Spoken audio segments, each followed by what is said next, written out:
So good morning, ladies and gentlemen. We are honored to be here, and this panel is going to take a completely different turn from what you've just heard. Instead of talking about the influence of technology on our democracy and the role of citizenship, we will be talking about the role of the human in the organization, what that means from an organizational change perspective, how we put humans back in the center, and what we as managers and employees need to do differently in the future. I have a terrific panel that I'm not going to waste any time introducing. I'm going to ask each of them to introduce themselves.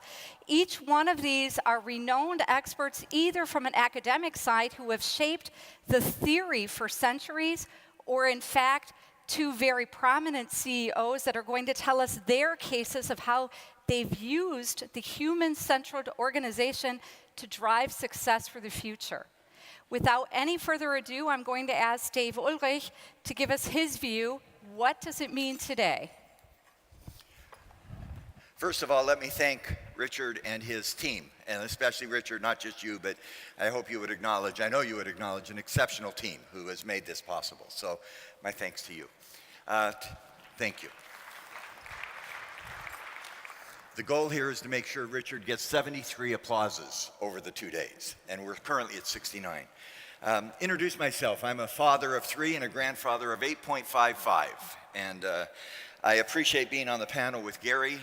His wife is an obstetrician who delivered our daughter child, so I have great affection for him. I'm going to start with a test, and I'm going to start in a very different way.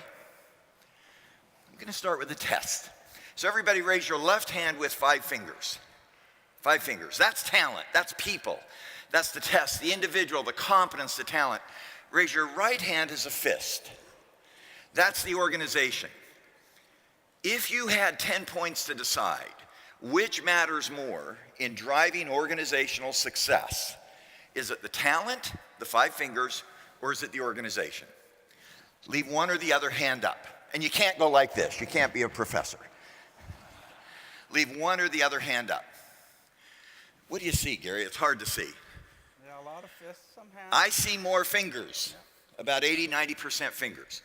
We've done research with 1,200 businesses, 30,000 employees, 80-20 organization. You've got to have good people. You've got to have good people, but you've got to have great organizational systems. I'm going to quote Martin with a tweak. Martin had a great quote in the last session. The state is the most important innovation in business history. I'm going to argue that it's the organization. And the state is a critical organization.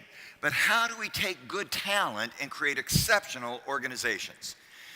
This is not just true in business.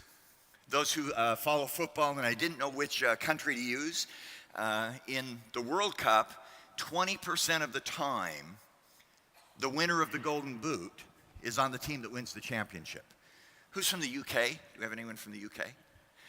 Who was the winner of the Golden Boot? How did UK do in the finals? That was a joke for the UK. In every sport, in basketball, 20% of the time, the leading scorer is on the championship team. In hockey, 20%. In Australian football, 20% of the time, it's true. It's also true in movies. 20% of the time, the leading actor or actress is in the movie that wins Movie of the Year. Clearly, talent matters, but organization matters in some ways even more. How do we create organizations that work? And that leads us to the question, what makes an effective organization? And there's been a remarkable evolution of this idea. And you hear some of the stereotypes, morphology, it's structure, it's bureaucracy. Gary and others have done away with that. Systems, it's alignment, it's the 7S or the current model from McKinsey about the 11 dimensions. It's the STAR model. It's capability. It's what we are known for as an organization and what we do. I'm going to suggest there's a next step. What do I do to create this organization of the future that becomes so powerful that allows people in the organization to have their needs met? And let me illustrate it with a very, very, very simple case study. About a year and a half ago, a woman with her 2 sons and mother is on the beach. The 2 sons go into the water and get caught in a riptide. They're being pulled out into the water. I'm just curious, by raise of hands, has anyone here ever been in a riptide? What was it like in the front row, real loud? Stand up and scream it, because that's what you were doing in the riptide. You can't think, you can't breathe, you can't make a decision. You just give it over. You can't breathe, you just give up. That's kind of what it feels like to present right now. I am in a riptide. By the way, the mother jumps in, she's in a riptide. The grandmother jumps in, she's in a riptide. And as you see in the pictures, within 2 minutes, 80 people formed a human chain and saved the 4. By the way, what an incredible, simple metaphor of the organization of the future. We know in this digital age and technology age and the political age, the social age, the change is so fast. How do we form organizations that move? There's been incredible experiments on that. And you've heard people yesterday at IDO, you've heard people at Steelcase. By the way, it's almost scary because I'm on the board, or I've been on the board at Herman Miller. And to sit in a Steelcase chair, I hope the picture is not taken. But look at the words and the terms, and there's incredible innovation, exponential organization. We are trying to integrate that in a concept called a market-oriented ecosystem. So how do you scale this riptide story? The talent is not enough. Michael Phelps, the greatest swimmer in the world, could not have saved those people. We want to create a market-oriented, focused outside-in ecosystem. We've looked at some great case studies with Dr. Arthur Young from China, and it was interesting to hear the Chinese model in the last session. These are some companies we've studied. Clearly you could add Hire, clearly you could add other companies you heard about yesterday, but we went deep into these companies. We discovered there's 4 major phases of creating this new organizational form that is an evolution. It builds on what's gone before. We've got to understand the context, the digital context, the social context, the political context. We've got to define what this market-oriented ecosystem looks like. What does the structure, what does the organization look like? How do we govern? And you heard some great ideas yesterday from IDEO about some of the governance processes. And finally, how do you make it happen? As we studied those 6 steps, or 4 steps, we discovered there's 6 phases. And this is my last slide, and I'll spend a minute or 2 on it. What do we do as leaders, or as organizational anthropologists, which is a great metaphor, and architects, to create this organization that evolves what we have to do? Why does it matter? The environment is changing. As a business leader, do I anticipate what's happening in the social, technical, economic, political, environmental, demographic world of the future? Do I have a sense of what those changes are and how to respond? Hal Gregerson did a great job. Do I question that? Number 2, have I redefined strategy? Have I clarified? I probably shouldn't use the word facilitate given what we just heard, but have I engaged people in creating not what's called strategic planning, but strategic agility? Am I able to save those swimmers institutionally? The second section is, what does this look like? The morphology, what's the organization look like? What we've discovered is it has platforms, not headquarters, and those platforms share resources with high-performing business teams. Those business teams are market-oriented. They serve the market. Then those business teams that think of a hub and spoke are connected to each other through capabilities. A capability is simply what an organization is known for and good at doing. Innovation, collaboration, culture. Those capabilities get changed. Governance, the issues you talked about yesterday. Governance around culture and accountability and mobility of talent. And finally, leadership. Leadership is not the top leader. Leadership is a distributed capability throughout the organization. Here's my message. People matter. There's no question. But when people come together in a great system, they create an incredible competitive advantage that will be sustainable over time. Thank you. Dave, thank you very much. We're going to shift a little bit and look at a practical case study from Xavier is going to talk to us about how he has done it at the VINCI Group. Xavier, please. Thank you, Judy. I think that I fully agree with what I just listened. I'm not a theorist, of course. I'm a practitioner. And I will try to only testify to what we've done over the last decades. I'm in charge of a group called VINCI. This group was founded more than 1 century ago, so I didn't invent it. I tried to transform it and to develop it. I never met Peter Drucker, but I met 30 years ago an exceptional man, Jean-Marie Descarpentries. At that time, he was the CEO of a company called Carnot Metalbox, and he has developed a concept which was the inverted pyramid. The convictions behind this concept was that in our countries, most people are educated and intelligent, and they want to do their best and to be recognized as champions. And that every person is able to grow in autonomy and capacity of being responsible.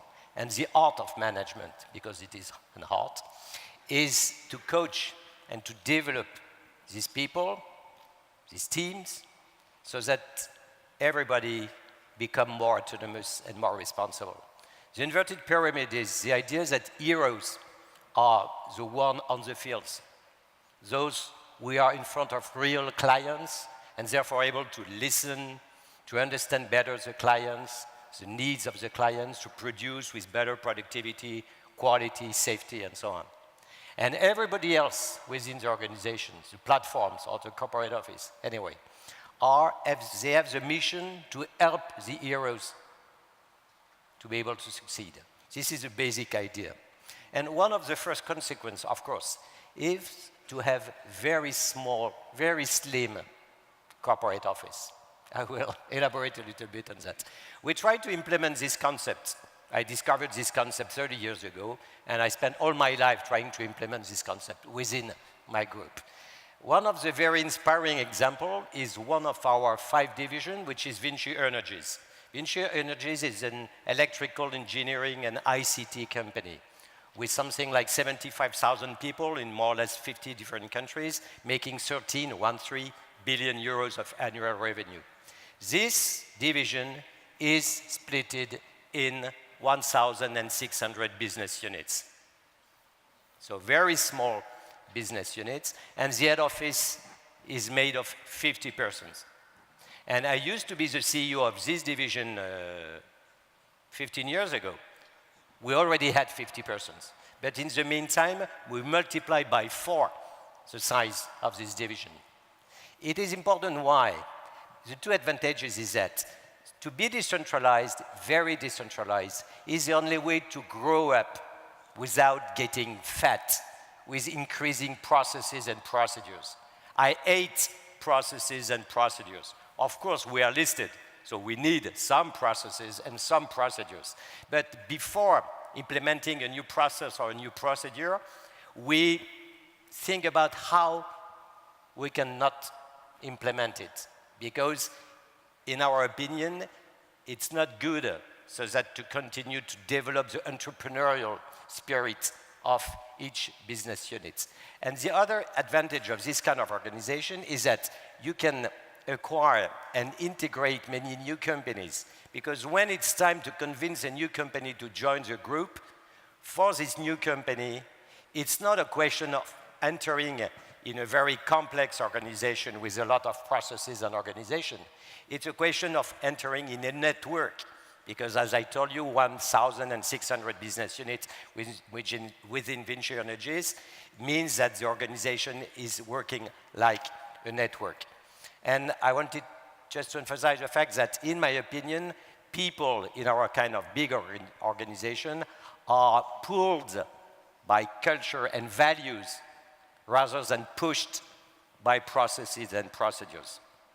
The problem is 2 things. First, you have to fight so that to maintain these basic principles, particularly when markets are tough and shaky, and when many people are trying to explain that you should re-centralize and optimize. This is the first difficulty, and you have to resist not to re-centralize, because even, and particularly in tough times, you have to make sure that everybody is in a very decentralized organization. And the second point is that as soon as you put in place very proactive entrepreneurs. And in our case, globally, for the whole group, we have something like 3,500 different business units. It means that you have 3,500 entrepreneurs. And they all have ideas. And so it's very difficult to make sure that the group is still coherent, is still consistent. And so this is where you need, first, a very strong, very well understood, widespread culture. It is what we call in our case the VINCI way. A common set of value. How do we intend to better serve our many stakeholders? This is where we have something which is called our manifesto.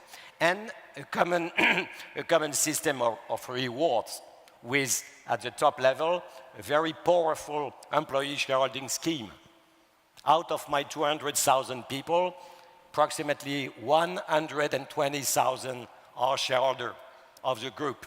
And we collectively own 11% of the group. And thanks to that, we are by far the biggest shareholder of the group. Because I strongly believe that it's really time to build bridges, not because I'm in the construction business, but to build bridges between capital and employees. This is the only way for our capitalistic system to survive. This is what I wanted to say. I agree that, to make it short, I'm absolutely convinced that in any business, the competitive edge is primarily the organizational asset, not the complex set of organization charts, chain of command, and hierarchy, but an inspiring leadership, the tools to develop human capital, a good balance between local and global, a commitment model, and a strong culture. Thank you.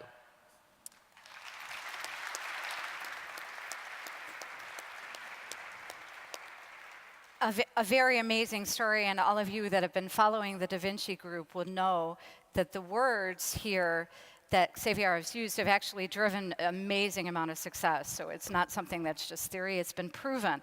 But I think just one case study maybe wouldn't be enough to convince you, ladies and gentlemen. We decided to bring two to this panel. And I'm going to ask now Mr. Ruimin to give us his story of what he's done as chairman and CEO of the Higher Group. All of you have at your tables the simultaneous translation, and we'd like to hear his case study on how he has put the human at the center of his organization.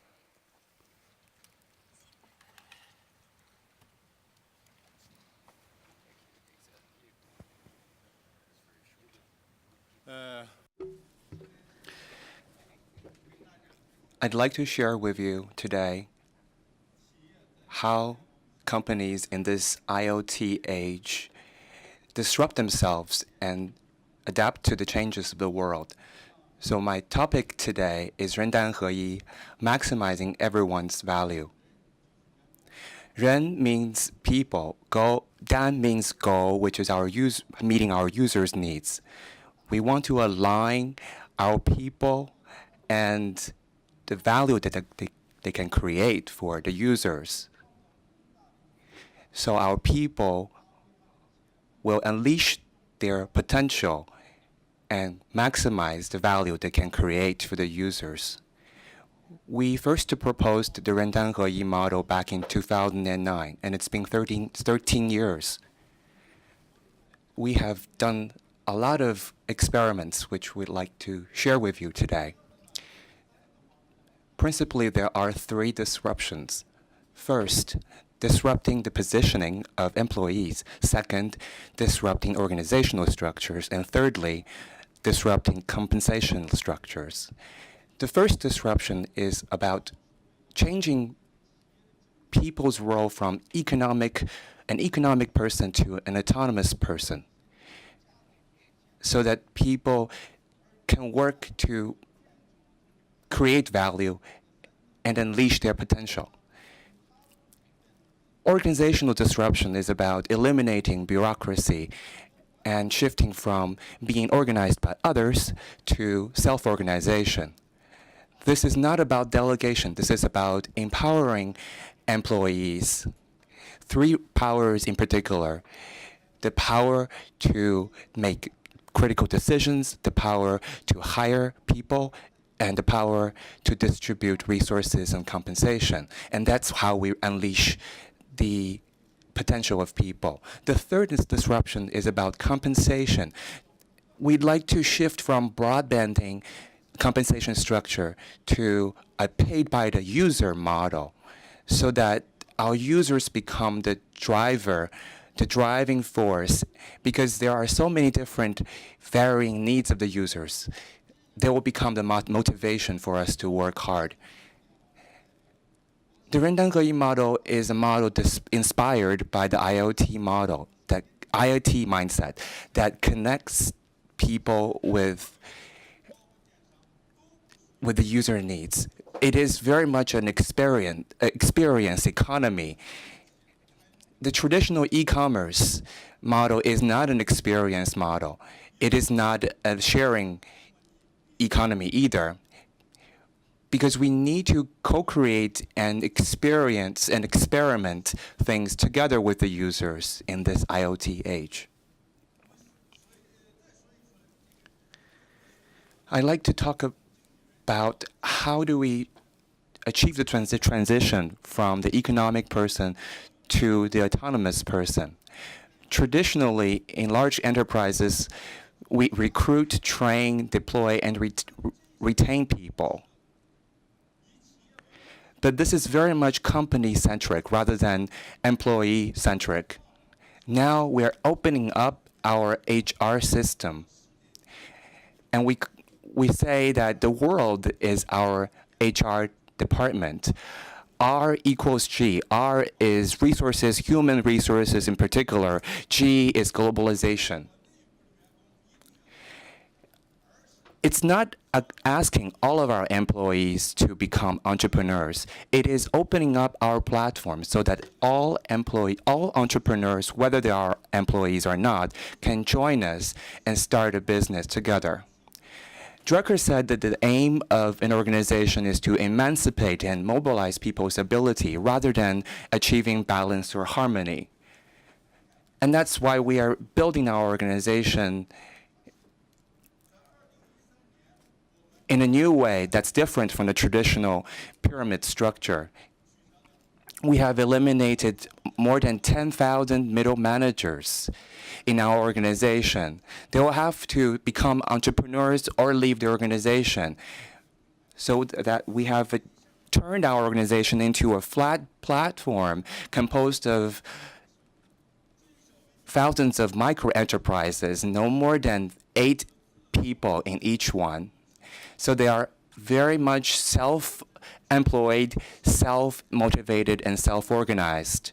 When they see an opportunity in the market, they don't have to go to their supervisor or ask for permission. They can work with a team and start a business without a leader. The true leader is the user's needs. Whatever the user's needs, you go for it. And they will obtain venture capital investment, and they will have to follow up with their own investment. So that's pretty much self-motivation. And Drucker also said something to the effect that the self-management and innovation are critical to organizations. Drucker has never approved the Toyota model, and in the end, he said that the problem with the Toyota model is that it didn't give people dignity and equal opportunity. The third driving force is compensation. The third disruption. Traditionally, we evaluate people's performance with KPIs. So we replaced the traditional income statement with the win-win value-added statement. We developed this new statement with the American Management Accountant Association. To give you an example, we're not just producing refrigerators, we are creating a networked appliance that connects, for example, organic food producers and cooking recipe websites, and generating ecosystem revenue that disrupts traditional economic theories that talks about diminishing marginal returns.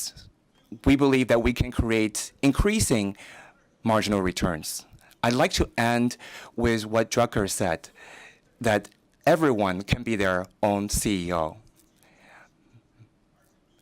Management is not about managing people, but about helping everyone to become entrepreneurs. That's what I wanted to say. But I'd like to turn the microphone to Mr. Gary Hamel for an announcement. We met for the first time 10 years ago. We were both friends, and he is also our great teacher. He has provided a lot of great insights and ideas, helping us transform our organization. I'd like to have him announce a new program. Thank you.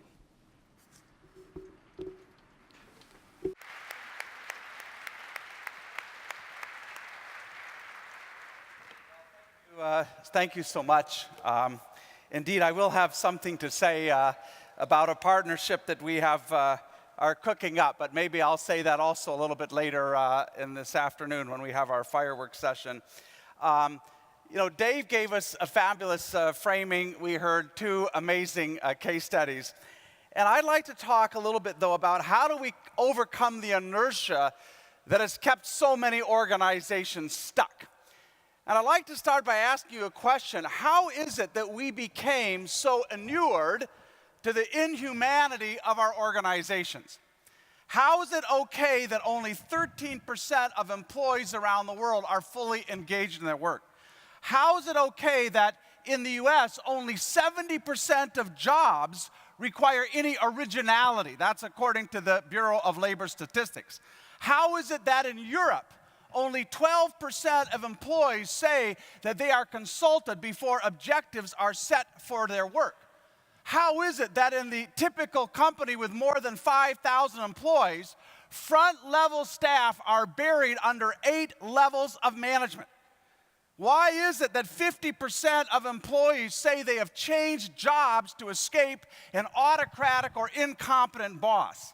Is it okay that 79% of respondents in a recent survey said that new ideas in their organizations are greeted with skepticism or outright hostility? And in another survey which we ran, 76% of respondents said political behaviors highly influenced who gets ahead in their organization. How is any of this okay? How do we live with this? And of course, it's not okay. But we shouldn't be surprised because our organizations are inhuman by design. Max Weber 100 years ago said bureaucracy is perfected the more it is dehumanized. And so by that measure, our organizations must be pretty damn perfect by now. Of course, there's a lot of costs that come with this. Our organizations are inertial. That is not the product of change-phobic employees, but of power structures that create long lags between sense and respond.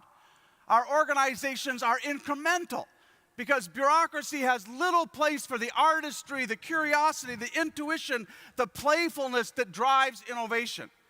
And most of all, our organizations lack nobility. How often do you hear in your organization words like love and beauty and truth and courage and justice? Because bureaucracies are emotional dead zones. And as a result, our organizations are so often less adaptable, less innovative, less passion-filled than the people inside of them. They are literally less human than we are. And it's getting worse. Since 1983, the size of the bureaucratic class in the US economy, these are managers, supervisors, administrators, the bureaucratic class has grown by 100%. It's doubled, while all other employment is up by 40%. And you see this around the world, and it correlates with a decline in productivity. And if we're stuck, it's not because we lack role models. We've just heard a couple of amazing stories. We have enough exemplars to know that you can buy the blessings of bureaucracy duty-free. You can get the control, the consistency, the coordination, without consuming 30% of all human labor in bureaucratic busywork. So let's talk about why we're stuck, and maybe we start by taking responsibility. I would argue that we've been insufficiently honest about the cost of our existing management systems. We've been insufficiently brave in confronting those who would defend them, and we've been insufficiently creative in finding alternatives. So let me start by being honest about the cost. My colleague Michele Zanini and I did some research.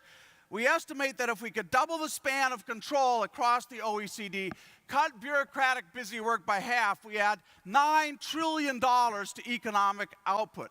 And beyond that, you have all the hidden costs that come from reducing friction, conformity, insularity, rigidity, apathy, all the other things that go along with that. Having calibrated the costs, we also have to take on the apologists. Now, I've never met a CEO who claims to be a fan of bureaucracy, but I've met very few who have a plan for killing it. And killing it is what we're going to have to do. Now, we shouldn't be surprised that we're a little ambivalent here. If you think about it, our organizations, bureaucracy is a massive multiplayer game, massive role-playing game. If you're an advanced player in this game, you know how to deflect blame, to hoard resources, to negotiate hard targets, to avoid scrutiny, and you're mostly unwilling to have the game change. You like it pretty much the way it is. Yet I would argue it's impossible to dismantle bureaucracy without radically redistributing authority, as you just heard. And we have to admit to ourselves that a post-bureaucratic organization is also going to have to be a post-managerial organization. And that power will no longer calibrate with headcount and budget and title. And who wants to deliver that message to a room full of executives in a business school setting? I certainly don't. But we have to be honest. We have to be blunt. And luckily, there are leaders who have that kind of honesty. I remember the first time I met Vineet Nair when he was leading HCL Technologies. The first thing he said to me is, Gary, the idea, the concept of the CEO is bankrupt. The first time I met CEO Zhang, he said, we need to recognize that people are an end and not a means. I never heard a CEO quote Immanuel Kant before. So we have to be similarly bold, similarly honest, but also very careful to confront ourselves. Before challenging others, the question is, where do we continue to act out every day our own allegiance to kind of the bureaucratic confederacy? And to get a glimpse of how deep these beliefs run, let me just talk about a pillar for one moment, and that's the HR establishment. Maybe at some point you've heard the phrase in your career, human resource management. And I like to argue that there's nothing objectionable about that phrase except for two words. The words resource and the word management. The idea that people are a resource rather than fully fledged human beings, and that you can't count on them to do the right thing without a superstructure of supervisors. So we need new metrics. We need new ways of counting the cost of bureaucracy. We developed something called the Bureaucratic Mass Index. You can find that at the Harvard Business Review website. We need new mindsets, but we also need very much new migration paths. We simply can't get there from here using the old change model. You know, most of the bureaucratic vanguard companies were post-bureaucratic companies were born that way. And even when they've had the kind of transition that Huillard has had, it's very difficult to kind of go back and replay that movie and understand how they did it. So how do you start if you're not a Huillard or you're not VINCI? Where do you start? Well, I think we're going to need an approach that roots around the old power structure, that is bottom up. We've been experimenting with this kind of thing. Let me share quickly one test we did. In a large global clothing brand company, we invited 3,000 people from around the world to an online hackathon. Every week for 8 weeks, we introduced them to a new kind of post-bureaucratic principle like disaggregation and markets that Dave talked about. And then each week we said, if we took this principle serious, markets, openness, whatever it was, what would you change in your organization? At the end of a few weeks, we had 900 management hacks. They went through 10,000 peer reviews, and then 20 experiments were launched out of that. And the point is, you can start to change bureaucracy, but you can't do it top down. You need an all-hands process where change rolls up, doesn't roll out, and where change is socially constructed. So whether you're a CEO or whether you're a frontline team member, challenging the status quo takes a lot of guts. And it's kind of like a war. And Tom Peters, 26 years ago, challenged us. He challenged us to liberate management. It is a war of liberation. So let me end with a few things that maybe should make us hopeful. 300 years ago, monarchical authority was taken for granted around the world. It seemed as natural as gravity. And yet today, very few of us would be willing to live in a society where there's absolute power that comes from an accident of birth. 200 years ago, slavery seemed like an implacable fact. Some human beings were just destined to be property, and yet today we see slavery as repugnant. 100 years ago, we had patriarchy, deeply institutionalized, and in 1,000 ways, women were at the mercy of men. Today, we recognize that as a great injustice. My point is, deeply embedded social systems like bureaucracy can be changed. But when you go back, you realize they were never changed with a utilitarian argument. It was never about being more productive, making more money. Every single time, the wedge, the hard wedge that cracked through the foundations of prevailing social belief, the hard wedge was not a pragmatic argument, but a moral argument. It didn't say this isn't working, it said this is wrong. And so I believe institutions change, when we trade resignation for indignation, when we finally admit what I think we've known for a long time, that our organizations are at odds with our values, not just in the way they foul the environment, not in the way they misuse our data or corrupt the political process, but they work against our values in the way they treat human beings whose lives they consume. And when that conviction becomes fixed in our hearts, when we're willing to surrender our own interests in protecting the status quo, then we'll have the chance, at last, to build organizations that are as amazing as the people inside them.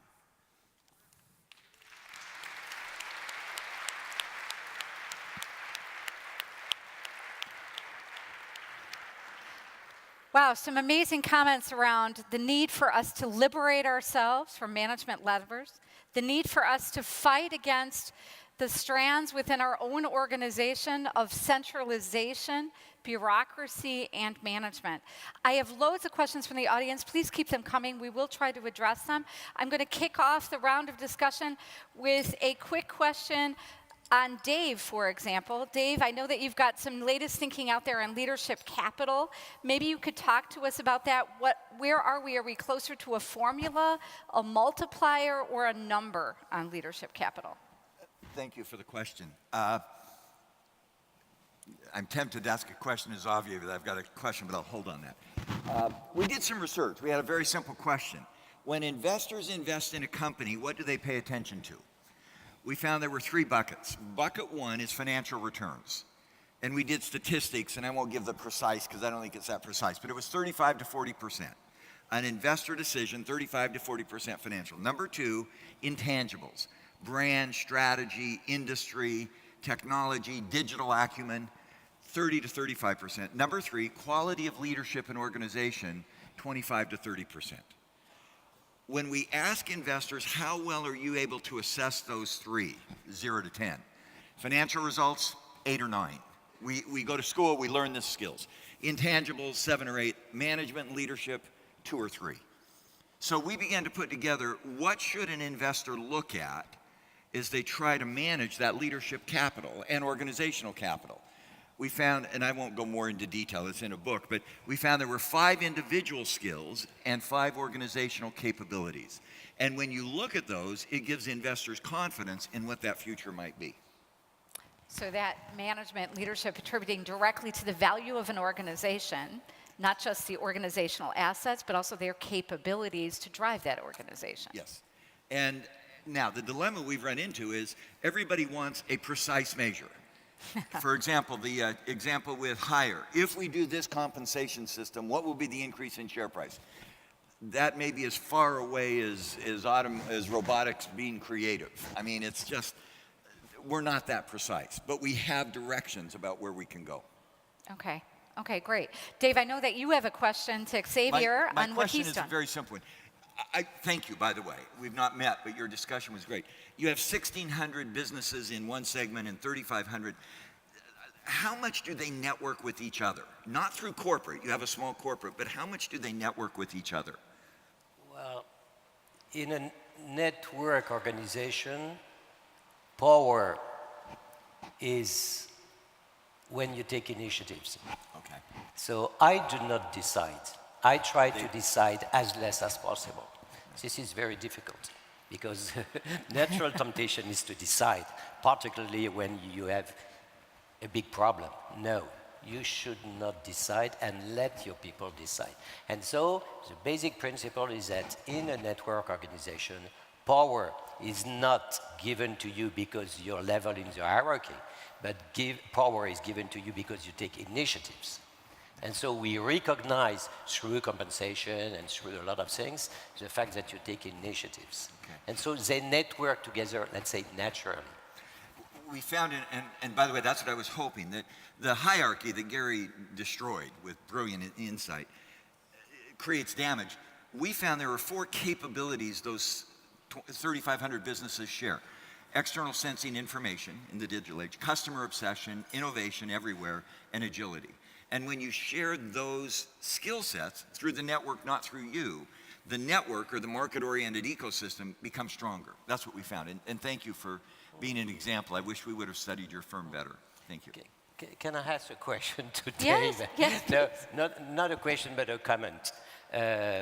First, I think that the first thing is to elaborate a vision, a project, not only a business model or strategy, but a project which includes corporate and social responsibility, which is more and more important.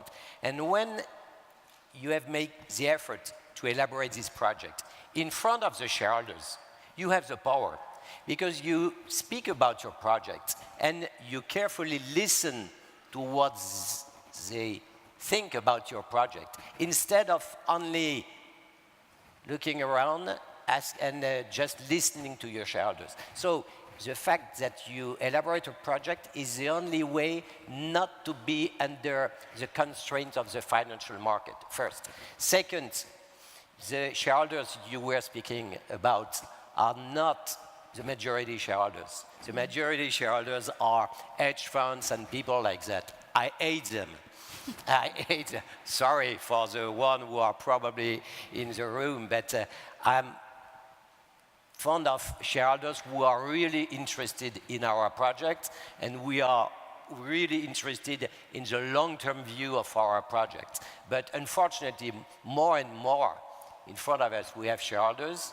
We are mainly interested by short-term profit, and sometimes even in a second.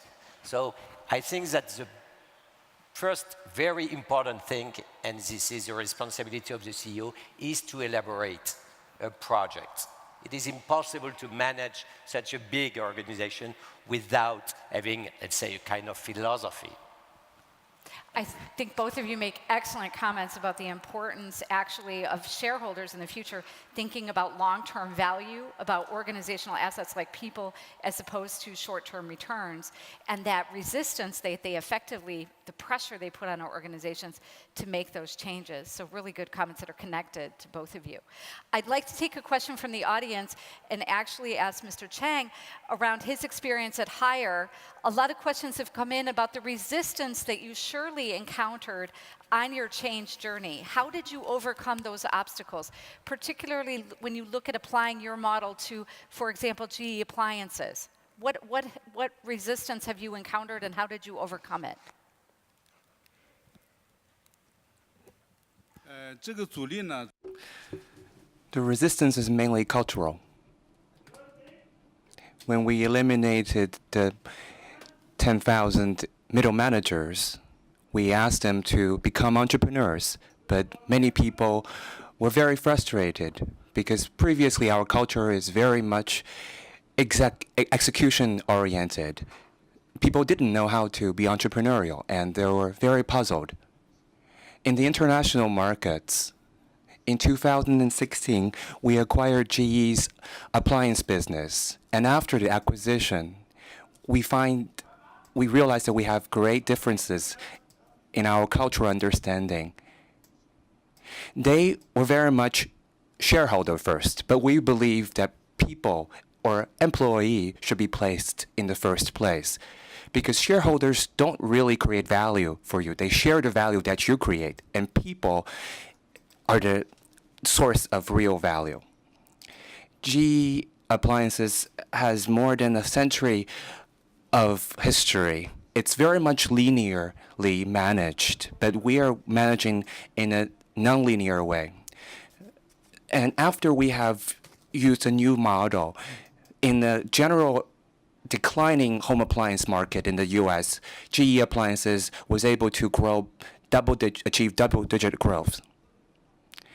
I think there are many different cultural clashes, but I think the most important thing is that all people, despite culture, would like to have work in dignity and achieve their value and potential. That's universal. I absolutely agree with those comments. I think getting there takes quite amount of effort, if I could say. And Gary, I'd like to build on your comments that you, together with Mr. Zhang, have raised around how you get an organization to move to that culture and values driven would be the first one. How long does that journey take? And I'm going to build on that, Gary, and follow on by a second one. You mentioned a topic of HR, and you disagreeing with those two letters or two words, I would say. How do you see the HR organization, I'm going to call it talent organization, of the future after we've killed bureaucracy? Yeah, so two good questions that could have quite a long answer, but I'll try to be very brief.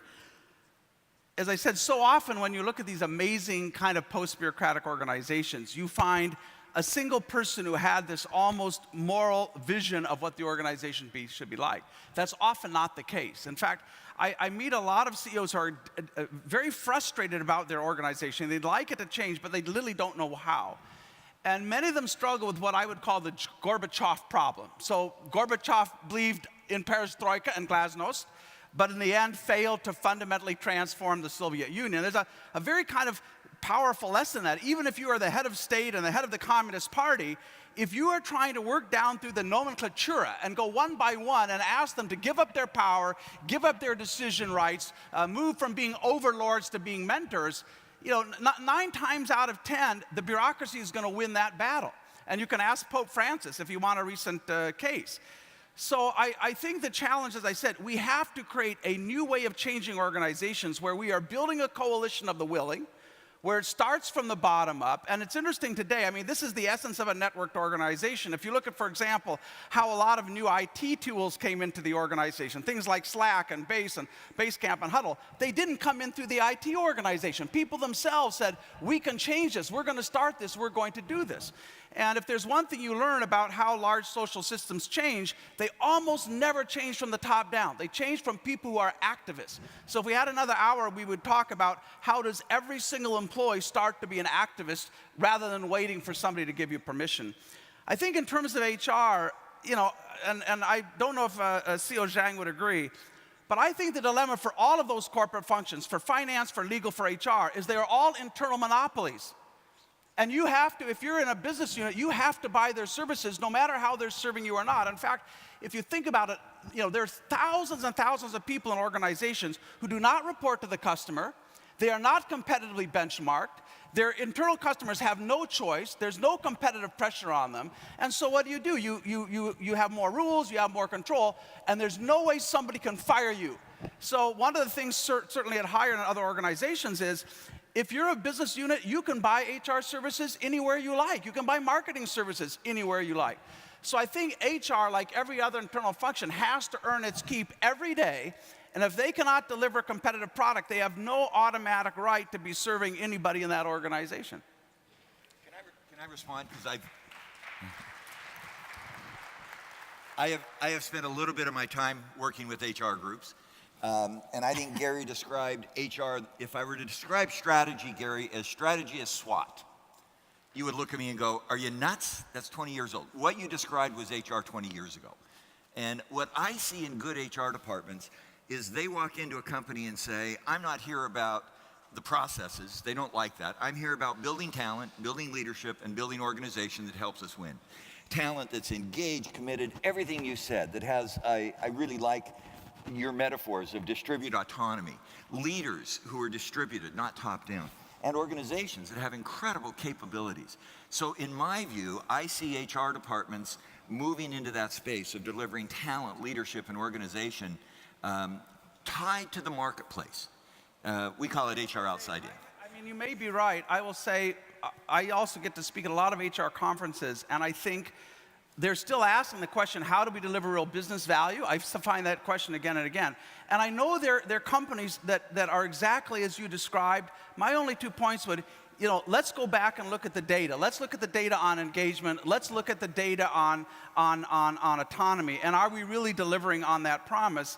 And secondly, if we are delivering value, we ought to be willing to compete to deliver that and not expect to have a local. I'd ask the same question about SWAT. Yeah, well, exactly. We still have too many companies doing SWAT. They're not doing. Not in the next generation, effectively. Well, and let's hope that it all moves forward. I mean, what I would advise a strategist is to join your exchange and read your work. Yeah. I hope what you would advise an HR person is move beyond where you've been. I'm not here to defend HR. That's silly. HR is not about HR. HR is about helping a business win. And when HR people get that, I think they institutionalize incredibly grand ambitions. The hire example was about compensation. It was about organization design. HR people become architects and anthropologists to begin to create those good HR people. Yeah. By the way, if you want to find a bad HR person, call me. I got a list of them. They're often now coaches. Okay. Maybe we should get that list to know who not to take. Gentlemen, I think it's worthwhile on this panel to kind of close with one last thought toward the audience on how you put the human, how do they start putting the human at the center of the organization, building on the great examples of Hire and VINCI. Where do we go? Gary, you had some great comments around bottom up. What would be your thought? And we'll work from your side down to me. Well, let me go back to what I said a minute ago. I think as an individual, wherever you sit in an organization, you have to say the responsibility for changing things starts with me, that I'm a leader wherever I am. Anybody can do a management experiment on their team. What would we do differently today, tomorrow, next week if we believed in more openness, if we believed in more autonomy, if we believed in more transparency? And so everybody who thinks of themselves as a leader, you also have to be doing the sort of experimentation in your team that can grow, that can propagate across the organization. Because if you wait for somebody else to start, we're going to be having the same conversation 40 years from now. Okay, so take the bull by its horns and start. Mr. Zhang, based on your experience at Hire, what would you recommend? What should we do to move us forward and put the human at the center? What would be your recommendation?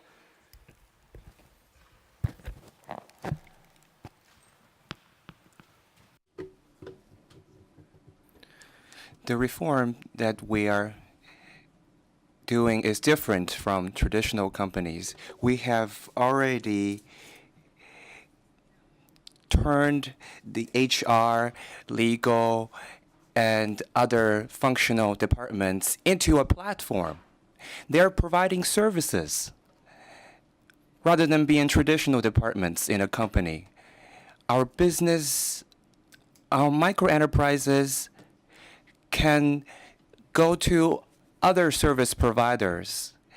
And our HR finance department, for example, will have to pay for that service because they are not competitive enough to win that business. And it's the same for HR. Previously, you have a recruitment need. And HR now is not taking care of that. It is taking care of whether you can source the talent globally. If you couldn't, it means something is wrong with your project. So they've become purely service providers. I provide service, you pay for that. But the prerequisite is that the service you provide will be more competitive and better than where you can find in other places. Being the key and having all organizations, all parts of the organization work to that. Xavier, what would you say, based on your experience at Da Vinci, what would be your recommendation for putting the human at the center? How do we get started? Well, I already answered this question when I explained that first is to elaborate a vision, a project.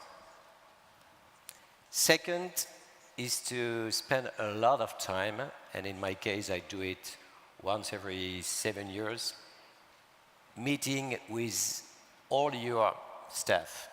So I'm currently in a trip. I will go in as many as 25 different locations all around the world to explain again the vision, the project, the culture, the values, everything. So that to be sure that we are all in the same trip, okay?